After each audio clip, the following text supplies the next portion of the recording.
Hello दोस्तों। हम लोग ऑर्गेनिक केमिस्ट्री पढ़ने वाले हैं। ऑर्गेनिक केमिस्ट्री में कैसे पढ़ना है, किस तरह से पढ़ना है, उस पे हम लोग डिस्कस करेंगे और इसमें कंसेप्ट समझेंगे और सवाल बनाएंगे। और जिन स्टूडेंट को पढ़ने का मन है वो यूट्यूब पे आके इस चैनल को सब्सक्राइब करके लाइक करके फ्री में पढ़ सकते हैं। यहाँ पे जो भी क्वेश्चन नहीं आएगा मैं उसके लिए ईमेल आईडी दे दूंगा, उसके लिए मैं एक टेलीग्राम के लिंक दे दूंगा, उस पे आके वो अपना सवाल पूछ सकते हैं और जो भी डाउट रहा होगा मैं उसको तुरंत अभी सॉल्व करूंगा। तो चलिए मैं ऑर्गेनिक केमिस्ट्री की बात करता हूँ। और ऑर्गेनिक केमिस्ट्री में क्या क्या पढ़ना है, कैसे पढ़ना है, कैसे कंसेप्ट बनाना है, कैसे क्वेश्चन सॉल्व करना है, सब चीज़ के बारे में डिस्कस करने वाला हूँ। तो इस ऑर्गेनिक केमिस्ट्री को मैं 3 भाग में बांट रहा हूँ। पहला पार्ट में जो हम लोगों को पढ़ना है वो पढ़ूंगा IUPAC नेम। तो IUPAC नेम पढ़ना है। ये जो नीट में आता है लगभग 1 क्वेश्चन इससे आता है। IUPAC नेम अगर पढ़ना है तो ये नोमेनक्लेचर के अंदर आएगा, जो कि हमको फिलहाल जिसको नहीं आ रहा है इसके लिए मैं अलग से क्लास लूंगा, उसमें मैं IUPAC पढ़ाऊंगा। फिलहाल हम लोग इसके बाद जो फर्स्ट फेज जो है आइसोमेरिज्म, एक इसमें पढ़ूंगा मैं आइसोमेरिज्म। आइसोमेरिज्म में इंपॉर्टेंट क्या होता है, इसमें इंपॉर्टेंट होता है स्टेरियो। ये स्टेरियो ज्यादा इंपॉर्टेंट होता है जो ऑप्टिकल आइसोमेरिज्म के अंदर पढ़ेंगे। तो स्टूडियो जब पढ़ना होगा तो ये लेक्चर मैं अभी नहीं लूंगा, ये लेक्चर बाद में पढ़ाऊंगा। तो इसमें कितना क्वेश्चन पूछा जाता है, इसमें 1 से 2 क्वेश्चन पूछा जाता है। तो ये 1 से 2 क्वेश्चन का मैं डिस्कस बाद में करूंगा। फिलहाल हम लोग सेकेंड पार्ट से पढ़ना है। जिसको बेसिक नहीं आता वो कमेंट कर दे कि उस मुझे बेसिक नहीं आ रहा सर, बेसिक से पढ़ा है, तो मैं ये क्लास बाद में लेके यूट्यूब पे अपलोड कर दूंगा। तो यहाँ से मैं पहला रिएक्शन मैकेनिज्म से बात करूंगा। रिएक्शन कैसे होता है, रिएक्शन मैकेनिज्म में फर्स्ट पार्ट और थर्ड पार्ट में मैं कर लूंगा रिएक्शन मैकेनिज्म सेकेंड पार्ट। और सेकेंड पार्ट में जहां तक पता फर्स्ट पार्ट से 4 से 5 क्वेश्चन पूछा जाएगा। ये बेसिक रहेगा। यहाँ से रिएक्शन का टाइप्स और रिएक्शन कैसे होता है उसका मैकेनिज्म पढ़ना है। जब ये फर्स्ट पार्ट कंप्लीट हो जाएगा तो इससे आगे के लेवल पाएंगे सेकेंड पार्ट में। सेकेंड पार्ट में इससे 5 से 6 क्वेश्चन पूछा जाता है, तो फिर ये पढ़ना है। तो ये दोनों ज़्यादा इंपॉर्टेंट है, लेकिन इससे भी ज़्यादा इम्पोर्टेंट ये आपका रिएक्शन मैकेनिज्म फर्स्ट होगा और इसको अच्छे से समझना है और इसी को अभी पढ़ने वाले हैं। जिसको ये वाला टॉपिक नहीं आ रहा है उसको ये समझने में थोड़ा मुश्किल होगा, लेकिन मैं इसका भी क्लास ले लूंगा बहुत जल्द ही, फिर इसको मैं अपलोड कर लूंगा। आप सब्सक्राइब कर लीजिए, इसलिए आपको नोटिफिकेशन मिल जाएगा।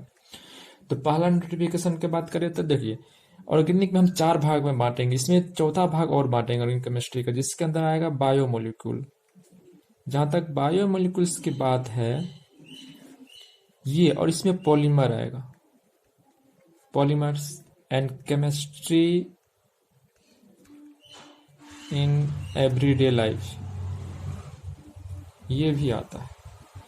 ये biomolecules, polymers and chemistry in every life ये मेनली एनसीईआरटी से पूछा जाएगा। ये मेनली एनसीईआरटी से पूछा जाता है। इसमें से जो रहेगा आपको एनसीईआरटी से सीधा क्वेश्चन आता है, तो इसलिए हम लोग एनसीईआरटी बुक पढ़ेंगे, उससे डिस्कस करने वाले हैं।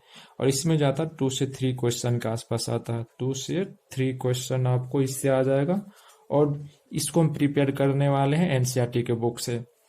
तो ये हमारा रहा सिलेबस, ऑर्गेनिक केमिस्ट्री कैसे पढ़ना है। और हम लोग सेकेंड पार्ट से चालू करना है, रिएक्शन मैकेनिज्म फर्स्ट, जिसमें 4 से 5 क्वेश्चन पूछा जाता है। तो यहाँ पे types of reaction, reaction mechanism होता है क्या, वो बात करना है। तो आपका ये हो गया। चलिए इसको मैं यहाँ अंडरलाइन कर देता हूँ, ये आप लोग नोट कर लेना। हम लोग इस तरह से पढ़ना है। इसके बारे में आप कमेंट कर देना, मैं ये इसका लेक्चर बहुत जल्दी ले लूंगा, इसके बाद फिर पढ़ूंगा। चलिए ऑर्गेनिक केमिस्ट्री के बारे में बात करता हूँ फर्स्ट। तो फर्स्ट मैं स्टार्ट करने वाला हूँ क्लास सेकेंड पार्ट से, रिएक्शन मैकेनिज्म। आप चाहे तो नोट्स भी बना सकते हैं मेरे साथ। फर्स्ट पार्ट, इसमें क्या पढ़ना है, इसमें हम लोग बात करेंगे ऑर्गेनिक रिएक्शन क्या होता है। जैसे आप लोग इनऑर्गेनिक में पढ़ रहे थे, इनऑर्गेनिक रिएक्शन क्या होता है। इनऑर्गेनिक केमिस्ट्री बाद में पढ़ेंगे, फिर फिजिकल केमिस्ट्री है। तो पहले हम यहाँ पे ऑर्गेनिक केमिस्ट्री का बात करेंगे। तो ऑर्गेनिक केमिस्ट्री क्या होता है, breaking off all covalent bond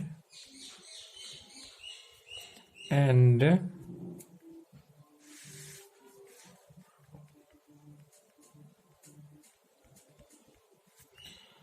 formation of new covalent bond. हम लोग यहाँ कोवैलेंट का बॉन्ड बात कर रहे हैं, जबकि बॉन्ड बहुत तरह के होते हैं। तो इसलिए इस डिफिनेशन पे ध्यान देने के बाद इज कॉल्ड ऑर्गेनिक रिएक्शन। देखो, ऑर्गेनिक रिएक्शन क्या होता है? जो कंपाउंड पहले से बना हुआ है, जिसके अंदर कोवैलेंट बॉन्ड से बना हुआ है, उस बॉन्ड को तोड़ना और फिर उससे जब न्यू कंपाउंड बनेगा, तो न्यू कंपाउंड बनेगा तो फिर से न्यू कोवैलेंट बॉन्ड बनेगा, तो इसी को हम लोग बोलते हैं ऑर्गेनिक रिएक्शन। मतलब ऐसा रिएक्शन जिसमें कोवैलेंट बॉन्ड का टूटना और बनना इन्वॉल्व हो, वही ऑर्गेनिक रिएक्शन कहलाता है। जैसे मैं एज फॉर एग्जाम्पल के रूप में बात करूंगा, तो एग्जाम्पल में क्या आ जाए?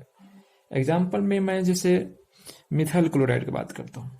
चलो, मैं CH3Cl, तो ये मिथाइल क्लोराइड है। तो इसमें मैं क्या करूंगा, तो इसको मैं जो सबसे पहला कोई रिएजेंट का बात करूंगा, तो रिएजेंट में मैं ले लेता हूं एक्वस QH, पोटेशियम हाइड्रोक्साइड। और अब मैं इसका रिएक्शन जो मुझे पता है, रिएक्शन कैसे होता है, इसका रिएक्शन CH3OH and KCl बनेगा। कैसे बनेगा, यही है तो हम लोग को पढ़ना है। तो मैं तो सिर्फ एग्जांपल बता रहा हूं। देखो, ये जो पार्ट होगा ना इस रिएक्शन का, ये कहलाता है सबस्ट्रेट। इसको सबस्ट्रेट बोलते हैं। ये जो कहलाता है, ये कहलाता है रीएजेंट। तो रीएजेंट भी पढ़ना है, रीएजेंट मोस्ट इंपोर्टेंट होता है। ये जो मेरा बना है, इसको बोलते हैं प्रोडक्ट। ये प्रोडक्ट है जो ये रिएक्शन बनने के बाद, यहाँ पे कोवैलेंट बॉन्ड है और कोवैलेंट बॉन्ड टूटने के बाद न्यू कोवैलेंट बॉन्ड बना OH के साथ। यहाँ पे Cl के साथ था, यहाँ OH के साथ बना और बाय प्रोडक्ट में KCl निकला। तो यहाँ पे यही मैकेनिज्म पढ़ना है कि किस तरह से ये होता है। तो चलो, अगर मैं बात करूं तो देखो, इसका आयन कम होता है, इसके आयन ज्यादा आता है। इस पे पार्शियली चार्ज आएगा माइनस, इस पे पार्शियली चार्ज आता है प्लस। यहाँ पे जब इसको बात करूंगा तो OH का आयन ज्यादा है, तो OH में O को पे आएगा माइनस, इस पे आएगा प्लस। अब बताओ, तो वही बात होता है। तो ये माइनस वाले प्लस के साथ जुड़ जाता है, यहां से ये आपका जुड़ जाएगा इसके साथ, और ये CH3 जुड़ जाता है यहाँ पे OH के साथ। इस तरह से बॉन्ड ये बन गया। तो अब मैं बात करूँ रिएक्टेंट में क्या क्या हो सकता है। रिएक्टेंट में क्या क्या हो सकता है? रिएक्टेंट का बात करें तो रिएक्टेंट्स में आपको दो तरह से आएगा। रिएक्टेंट्स में होता है जो सबस्ट्रेट का बात करूंगा, जो सबस्ट्रेट होता है वो ऑर्गेनिक कंपाउंड ही होगा, क्योंकि ऑर्गेनिक केमिस्ट्री की बात कर रहा हूँ, वो ऑर्गेनिक कंपाउंड होगा। उसके बाद दूसरा जो बात होगा वो होगा रिएजेंट। ये रिएक्टेंट मेरा मतलब ये वाला जो पार्ट है ना, ये मेरा जो लेफ्ट साइड का पार्ट है वो मेरा वो होगा पूरा पूरा रिएक्टेंट कहलाएगा। इधर का जो पार्ट है प्रोडक्ट कहलाएगा। तो मेरा मतलब इस दोनों को मिलाकर हम लोग क्या बोलेंगे, ये रिएक्टेंट बोलेंगे। क्या बोलेंगे? रिएक्टेंट बोलेंगे। अब रिएजेंट में क्या होता है, जो रिएक्शन के बनने में हेल्प करता है। जैसे यहाँ पे ये रिएजेंट अल्कोहलिक, जिसको या तुम लोग एक्वस बोल दो, एक्वस QH बोलते हैं। तो ये रिएजेंट क्या होता है, मे बी ऑर्गेनिक हो सकता है और मे बी इनऑर्गेनिक हो सकता है। ये करता क्या है, ये अटैक ऑन सबस्ट्रेट करता है। ये रिएजेंट क्या करता है, ये करता है अटैक ऑन सबस्ट्रेट। ये सबस्ट्रेट पे अटैक करता है। यहां देखो, ये रिएजेंट है, ये किस पर अटैक करेगा, सबस्ट्रेट पर अटैक करेगा, और इसके कारण इसके बीच का बॉन्ड टूटता है। बॉन्ड टूटने के बाद फिर न्यू बॉन्ड बनता है। तो इसलिए इसको हम क्या बोले, अटैक ऑन सबस्ट्रेट। अब हम लोग जो बात करेंगे, अब मैं एक और एग्जांपल देके बता रहा हूं, और वो एग्जांपल आप लोगों के सामने फिर से मैं बताने जा रहा हूं।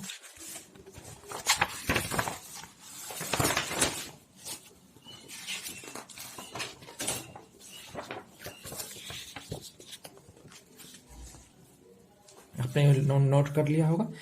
मेरा सेकंड एग्जांपल है, इसमें मैं स्टार्ट कर सेकंड एग्जांपल में मैं ले रहा हूँ। सेकंड एग्जांपल में देख लो, यहाँ पे CH3 C double bond O NCOH and plus, इसके बाद मैं देखा C2H5OH। अब देखो, अब तुम सिर्फ देख लो यहाँ पे कौन सा सबस्ट्रेट है और कौन सा रिएजेंट है, वो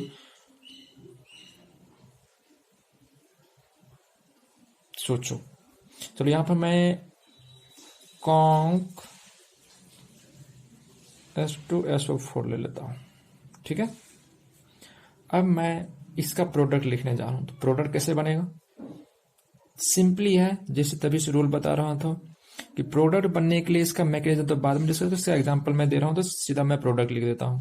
मैकेनिज्म पढ़ने के बाद खुद तुम लोग बना लोगे कि प्रोडक्ट कौन सा बनेगा और कैसे बनेगा। ये हमारा प्रोडक्ट हो जाएगा, वाटर जो है वो प्रोडक्ट के रूप में निकलेगा। और यहाँ पे ये जो मेरा है ये सबस्ट्रेट है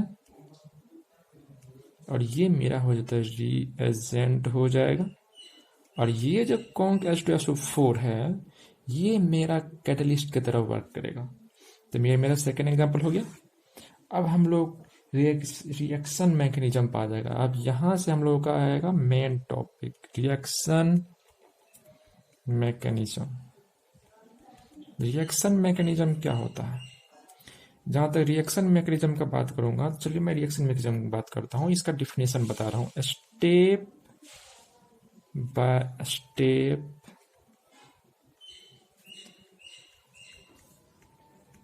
description of an organic reaction is called as reaction mechanism। क्या कहलाता है? Reaction. Step by step description of organic reaction, कैसे बॉन्ड बनता है, बॉन्ड टूटता है, मतलब formation bond and breaking of bond, सबका स्टेप बाय स्टेप जो स्टडी करेंगे वही रिएक्शन मैकेनिज्म कहलाता है। एज फॉर एग्जाम्पल जैसे CH4 है प्लस Cl2 है, इसका बात करूंगा। चलिए मैं इसको सनलाइट के रे में करा, Hb मतलब एनर्जी बराबर Hb होता है, उसको मैं म्यू मतलब सनलाइट भी बोल सकते हैं या एनर्जी ग्रुप में, इस तरह से भी इसको मैं करता हूँ। वो नोटेशन है किस तरह से आपके एग्जाम में आते हैं और किस तरह से आप लिखते हैं। चलिए इससे मैं जानता हूं कि प्रोडक्ट बनेगा CH3Cl प्लस HCl बनेगा। तो ये कैसे बनेगा? ये सीधी सी बात है, यहाँ पे Cl2 है और HCl, इसका मैकेनिज्म पढ़ना है, ये कैसे मिथाइल क्लोराइड बना और HCl कैसे बना। तो अब यहाँ पे मैं स्टेप नंबर 1 मैकेनिज्म का जब बात करता हूँ, तो मैकेनिज्म में मैं सबसे पहला बात करूंगा, वो जो बात होगा मैकेनिज्म का बात होगा, जैसे आएगा सबसे पहला स्टेप आएगा चेन इनिशिएशन। क्या आएगा? Chain initiation step. Chain initiation step में क्या आएगा? चलिए चेन स्टेप में ये जो रिएजेंट है इसको तोड़ते हैं। यहाँ पे Cl2 है, पता है यहाँ पे लाइट प्रेजेंट है, इस पे लाइट है, जाहिर सी बात है इस पे एनर्जी पड़ेगा तो इसका बॉन्ड टूटेगा, और तो बॉन्ड टूटेगा तो दो क्लोराइड का फ्री रेडिकल बन जाएगा। जब दो क्लोराइड का फ्री रेडिकल बन जाएगा तो उसके बाद नेक्स्ट स्टेप आएगा, उसको बोलेंगे चेन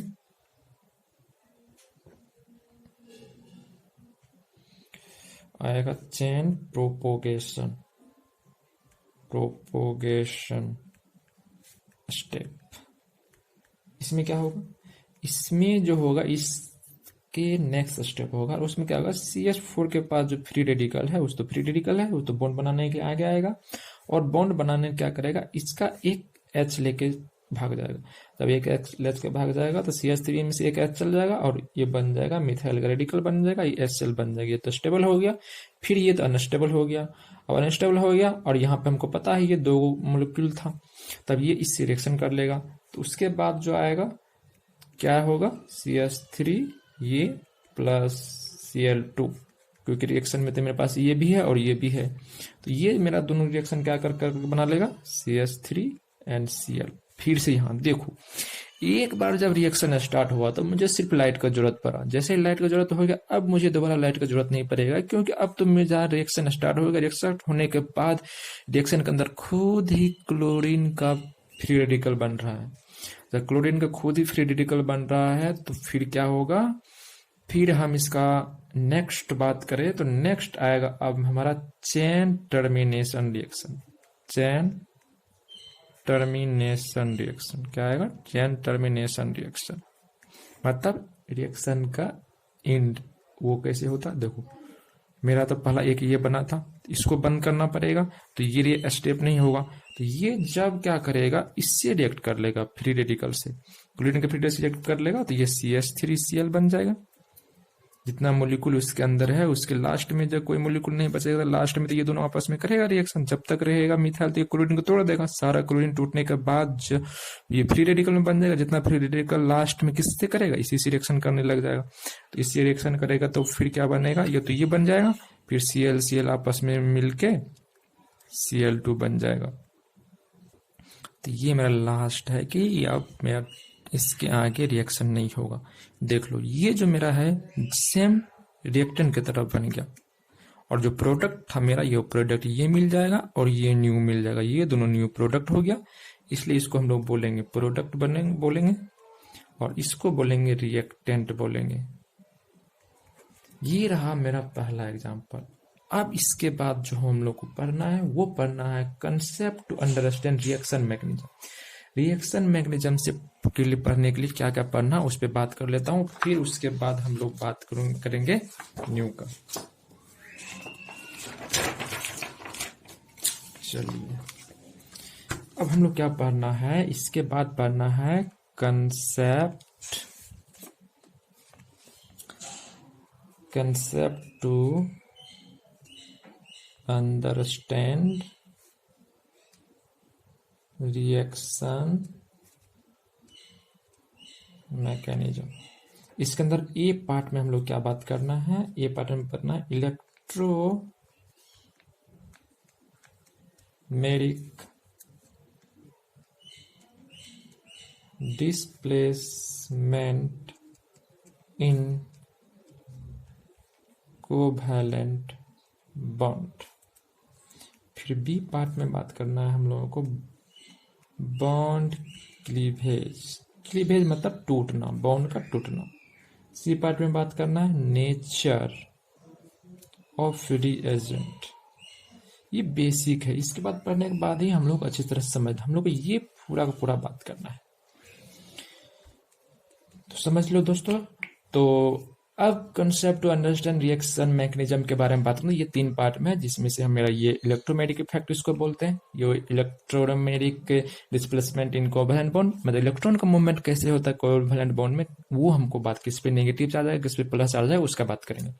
बॉन्ड क्लीवेज, बॉन्ड कैसे टूटता है, बॉन्ड टूटने के हम लोग कोवैलेंट बॉन्ड के टूटने की बात करेंगे। फिर नेचर ऑफ रिएजेंट बात करें कि ये रिएजेंट का नेचर कैसा होता है, कौन से रिएजेंट डालने से कौन सा है प्रोडक्ट बनेगा, इसके बारे में डिस्कस करना। ये हम लोग नेक्स्ट वीडियो में पढ़ने वाले। तत्काल के लिए इतना फिलहाल, ठीक है, बाय बाय, मिलते हैं नेक्स्ट वीडियो में। प्लीज इसको लाइक कर दीजिएगा और चैनल सब्सक्राइब कर लीजिएगा। नेक्स्ट वीडियो जाएगा उसका नोटिफिकेशन आप लोगों को पहले मिलेगा। हम लोग अब यूट्यूब पे पढ़ने वाले हैं ऑर्गेनिक केमिस्ट्री, फिर हम लोग इनऑर्गेनिक केमिस्ट्री पढ़ेंगे। इसलिए फिलहाल के लिए बाय।